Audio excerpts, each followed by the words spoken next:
ಆನೆಯುವ ಕಾಡಿನ ಅಧಿಪತಿಯಾಗಿತ್ತು. ಉತ್ತಮ ನಾಯಕತ್ವವನ್ನು ಹೊಂದಿರುವ ಆನೆಯು ಎಲ್ಲ ಪ್ರಾಣಿಗಳಿಂದಲೂ ಮೆಚ್ಚುಗೆಯನ್ನು ಗಳಿಸಿತ್ತು. ಹೀಗೆ ಒಂದು ದಿನ ಸಭೆ ಕರೆದಿತ್ತು. ಎಲ್ಲ ಪ್ರಾಣಿಗಳು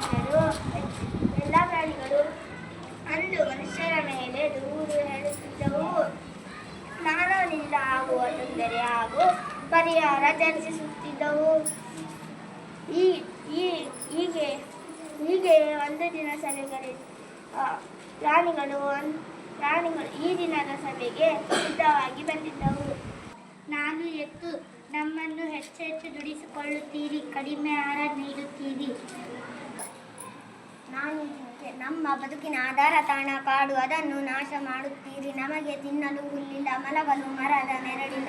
ಕಾಡು ನಿಮಗೂ ಬೇಕು, ನಮಗೂ ಬೇಕು, ನಮ್ಮನ್ನು ಉಳಿಸಿರಿ, ನೀವು ಉಳಿಯಿರಿ. ನಾನು ಆಮೆ, ನೀರು ಅಮೂಲ್ಯ ಸಂಪತ್ತು.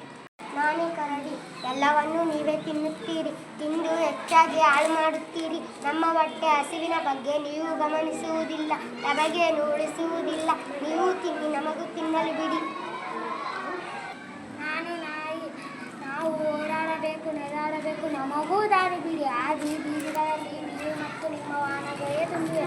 ಮೈ ಮೇಲೆ ಎಚ್ಚರ ಇಲ್ಲದಂತೆ ಸಾಗುತ್ತೀರಿ, ಇತರರಿಗೂ ತೊಂದರೆ ಕೊಡುತ್ತೀರಿ. ಸರಿಯಾಗಿ ಚಲಿಸಲು ಬಿಡಿ. ನಾನು ಮಂಗ, ನಮಗೂ ಶಾಂತಿ ನೆಮ್ಮದಿ ಬೇಕು. ನೋವಿನಲ್ಲೂ ನಲಿವಿನಲ್ಲೂ ಪಟಾಕಿ ಸಿಡಿಸುತ್ತೀರಿ, ನಮ್ಮನ್ನು ಓಡಿಸಲು ಮದ್ದುಗುಂಡುಗಳನ್ನು ಹಾರಿಸುತ್ತೀರಿ. ಮದ್ದುಗುಂಡುಗಳನ್ನು ಸಿಡಿಸಲು ಶಾಂತಿಯನ್ನು ತರಿಸಬೇಕು. ನಿಮ್ಮನ್ನು ಮೆಚ್ಚಿಸಲು ನಮಗೂ ಮನಸ್ಸಿದೆ. ನೀವು ಟಿವಿಯನ್ನು ನೋಡುತ್ತೀರಿ, ಇಲ್ಲವೇ ಮೊಬೈಲನ್ನು ಮುದ್ದಿಸುತ್ತೀರಿ.